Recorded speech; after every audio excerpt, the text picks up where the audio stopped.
Hi! 2 July புதன்கிழமை. இன்னைக்கு market வந்து ரொம்பவே டீசென்ட்டான ஒரு மார்க்கெட் அப்படின்னே சொல்லலாம். ரொம்ப நல்ல மூவ்மெண்ட்டும் இருந்துச்சு இன்னைக்கு. நேத்து மாதிரி இல்லாம இன்னைக்கு கொஞ்சம் பரவால்ல.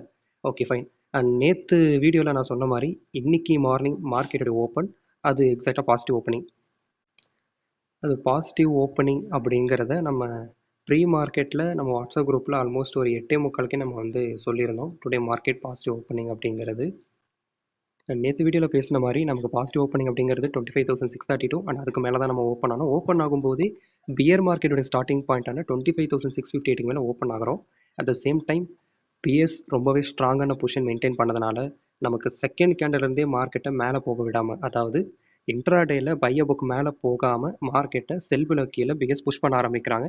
அப்படி வரும்போது ஃபஸ்ட்டு பியர் மார்க்கெட்டோட ஸ்டார்டிங் பாயிண்ட்டை பிரேக் பண்ணுறாங்க. பிரேக் பண்ணி கீழே வந்ததுக்கப்புறம் மார்க்கெட் அந்த பிஆர் மார்க்கெட்டோட ஸ்டார்டிங் பாயிண்ட்டுக்கு மேலே பிஎஸ் போக விடவே இல்லை. ஒவ்வொரு கேண்டலையும் அதை டிஃபெண்ட் பண்ணிகிட்டே இருந்தாங்க. அதுக்கடுத்து மார்க்கெட் வந்து பாசிட்டிவ் ஓப்பனிங் ஆஃப் த டேவை பிரேக் பண்ணுறாங்க. And once positive opening of the day கீழே வந்ததுக்கப்புறம் மார்க்கெட்டை பாசிட்டிவ் ஓப்பனிங் ஆஃப் த டேக்கு மேலே போக விடவே இல்லை. அண்ட் செல்பிலோக்கில் இன்டர்டே லெவல் டார்கெட்ஸ் 2 டார்கெட்டுமே மார்க்கெட் அச்சீவ் பண்ணிட்டு எக்ஸாக்டாக அடுத்து மார்க்கெட் வந்து negative opening of the day நோக்கி நகர்ந்துருக்கு.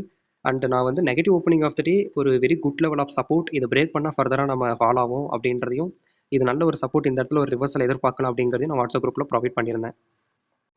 நீங்கள் இந்த இடத்துல கவனிக்கலாம். So negative opening of the day 25,558 ஒரு முக்கியமான குட் சப்போர்ட் அப்படிங்கிறத, அட் த சேம் டைம் அது ஒரு நியூ செல் பிலோ ரேஞ்சாகவும் இருக்கும் அப்படிங்கிறதையும் நான் வந்து குரூப்பில் வந்து மென்ஷன் பண்ணியிருந்தேன். ஒரு 10:24க்கு நான் வந்து மென்ஷன் பண்ணியிருந்தேன். பட் மார்க்கெட்டுமே எக்ஸாக்டாக அந்த 25,558 கிட்ட வந்து ஒரு சின்ன ரிவர்ஸ் அண்ட் இந்த இடத்துல மார்க்கெட்டை எகைன் டிஃபெண்ட் பண்ணி negative opening of the day கீழே கொண்டு வராங்க. அண்ட் ஒன்ஸ் கொண்டு வந்ததுக்கப்புறம் first intraday defence 25,532 and market again கீழே ஃபஸ்ட் இன்ட்ராடே டிஃபென்ஸை பிரேக் பண்ணதுக்கப்புறம் செகண்ட் இன்ட்ராடே டிஃபென்ஸை நோக்கி நகர்ந்துச்சு. அப்படி நகரும்போது ஆல்மோஸ்ட் அந்த செகண்ட் இன்ட்ராடே டிஃபென்ஸ் வந்து பொசிஷனலுக்கு பக்கத்தில் இருக்குது.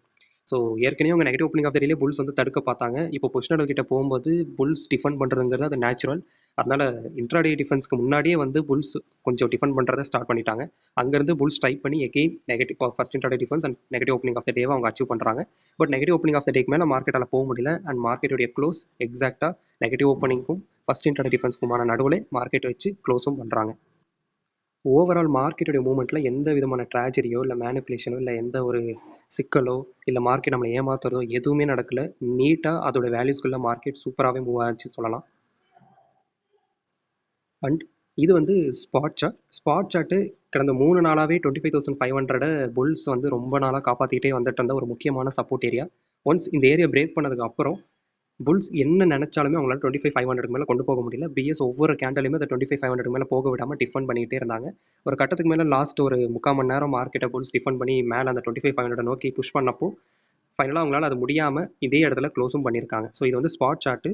நான் வந்து ஃபியூச்சர்ஸில் தான் மேக்ஸிமம் பேசிகிட்டு இருக்கேன். பட் ஸ்பாட்டுமே ஒரு கிளான்ஸ் இருக்கட்டும், உங்களுக்கு புரியணும் அப்படின்றதுக்காக நான் வந்து சொல்லியிருக்கேன். Okay fine. ஸோ நான் இது ரெண்டுத்தையும் பிளெண்ட் பண்ணி தான் ட்ரேட் போனேன். இன்றைக்கி நான் போன ட்ரேடை ஒரு 8 நான் வந்து ஒரு ஸ்க்ரீன்ஷாட் வச்சிருக்கேன். நான் அதை உங்களுக்கு ஷோ பண்ணிடுறேன்.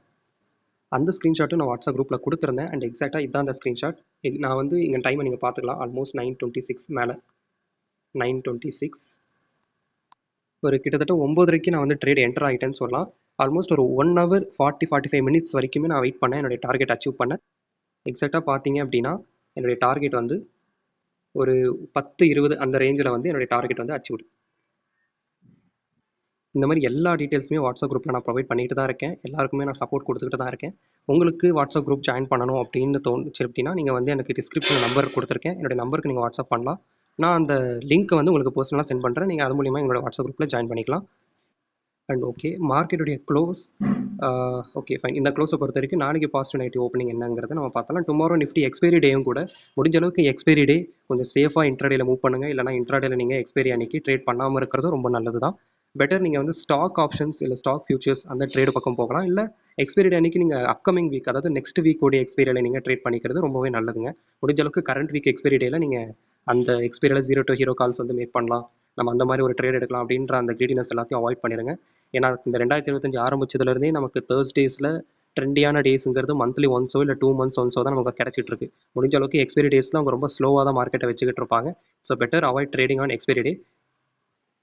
அண்ட் டுமாரோ எக்ஸ்பைரி டே மார்க்கெட்டை பொறுத்த வரைக்கும் தேர்ஸ்டே பாசிட்டிவ் ஓப்பனிங் அப்படிங்கிறது 25,532 and negative opening 25,462. Negative opening கிடைச்சது அப்படின்னா மார்க்கெட் இமீடியட்டாக அது புஷ் லெவல் 25,432 அச்சீவ் பண்ணிடும். அண்ட் புல்ஸுமே அதே இடத்துல டிஃபெண்ட் பண்ணுறதுக்குமே சான்சஸ் இருக்குது. அது நமக்கு ஏற்கனவே தெரிஞ்சது தான். அண்ட் நாகராஜ் சாருடைய ஸ்டூடெண்ட்ஸ் எல்லாருமே அது தெரிஞ்சிருக்க வாய்ப்பு உண்டு. Okay fine. அண்ட் நம்ம புஷ் லெவலை தாண்டுற பட்சத்தில் 25,228 சொல்லக்கூடிய அந்த கரண்ட் பியர் மார்க்கெட் எண்டிங் பாயிண்ட்டை நோக்கி நகரும். அப்படி நகரும் போது 25,362வும் 25,332வுமே நமக்கு இம்பார்ட்டன்ட் இன்ட்ராடே டிஃபென்ஸாக இருக்கும். இது டவுன் சைட் சினாரியோ. மேலே பேசணும் அப்படின்னா 25,532 positive opening and positive opening கிடைச்சது அப்படின்னா எகெயின் மார்க்கெட்டை வந்து புல்ஸ் வந்து 25,658 நோக்கி நகர கொண்டு போகிறதுக்கு முயற்சி பண்ணுவாங்க. அப்படி போகும்போது மார்க்கெட்டில் நேற்று பாசிட்டிவ் நெகட்டிவ் ஓப்பனிங்காக இருந்த அந்த வேல்யூஸ் நமக்கு நாளைக்கு இன்ட்ராடே டிஃபென்ஸுகளாக ஆக்ட் ஆகும். அதாவது 558 632மே நமக்கு இன்ட்ராடே டிஃபென்ஸாக ஆக்ட் ஆகும்.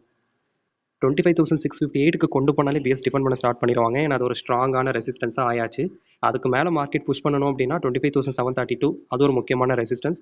அதுக்கு மேலே மார்க்கெட் ஸ்டேபிள் ஆனால் மட்டும் தான் நம்மளால் புல் மார்க்கெட் பார்க்க முடியும். அன்லஸ் நம்ம பியர் மார்க்கெட்டில் தான் இருப்போம். அண்ட் இன்னைக்கு பியர் மார்க்கெட் ஆல்மோஸ்ட் நம்ம நேற்று கொஞ்சம் ஏனோ தானன் இருந்தது. பட் இன்னைக்கு நம்ம கன்ஃபார்மே பண்ணிட்டோம் பியர் மார்க்கெட்டை. நம்ம பியர் மார்க்கெட்டில் தான் இருக்கும் அஃபிஷியலாக. அண்ட் ஓஏ டேட்டா நம்ம ஒரு பார்த்துருவோம். ஓஐ டேட்டா பொறுத்த வரைக்குமே ஃபஸ்ட்டு புல்ஸ் பேசணும் அப்படின்னா புல்ஸ் பொறுத்த வரைக்குமே அவங்க 25,500லேருந்து ஃபுல்லாக வீக் ஆகிட்டாங்க அப்படின்னு தான் சொல்லணும். அது 25,500ங்கிறது பாசிட்டிவ் ஓப்பனிங்க 25,532 அது மீன் பண்ணுது. ஸோ நமக்கு பாசிட்டிவ் ஓப்பனிங் கிடைச்சா மட்டும்தான் எகெயின் ஓப்பன் இன்ட்ரெஸ்ட்டில் சேஞ்சஸ் நடக்கும். அண்ட் மார்க்கெட்டை ஒரு பை சைடு புஷ் பண்ணுறதுக்கு வாய்ப்பு இருக்கும். பட் அதுவுமே ரொம்ப கஷ்டம் தான் நான் சொல்லுவேன். ஏன்னா புல்ஸ் பியர்ஸுடைய பொசிஷனிங் அப்படிங்கிறது ரொம்ப ஸ்ட்ராங்காகவே இருக்குது well comparing bulls. So positive opening கிடைச்சாலுமே மார்க்கெட்டை கீழ் நோக்கி புஷ் பண்ணுறதுல பிஎஸ் ரொம்ப மும்முரமாக இருப்பாங்க. ஸோ இதுவே நெகட்டிவ் ஓப்பனிங் கிடைச்சது அப்படின்னா மார்க்கெட்டை கீழே கொண்டு போகிறதுங்கிறது பிஎஸ்க்கு சாதகமான ஒரு விஷயம். அது ஈஸியாக அவங்க நிகழ்த்திடுவாங்க. ஓகே, பியர் சைடு பொசிஷன்ஸ் பேசணும் அப்படின்னா இப்போதைக்கு அவங்க வந்து 25,200க்கு கீழே தான் வீக்காக இருக்காங்க.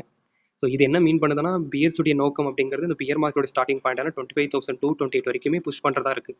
ஓகே, ஓவராலாக இந்த கரண்ட் பியர் மார்க்கெட்டுக்குள்ளே நாளைக்கு வச்சிருந்து மெயின்டைன் பண்ணோம் அப்படிங்கிறது தான் எங்களுடைய ஃபுல் ஃபோக்கஸாக இருக்குது. எனிவே இன்னைக்கு கொடுத்த வேல்யூஸ் உங்களுக்கு புரிஞ்சிருக்குன்னு நம்புறேன் நாளைக்கான மார்க்கெட்டுக்கு. அண்ட் இன்னைக்கான வீடியோ புதுசாக பார்க்குறவங்களுக்கு புரியலை அப்படின்னா தயவு செஞ்சு நீங்கள் நேற்று வீடியோ பார்த்துட்டு இந்த வீடியோ பார்க்கும்போது உங்களுக்கு அந்த கிளாரிட்டி கிடைக்கும். Okay, thank you so much. நம்ம நாளைக்கு மீட் பண்ணுவோம்.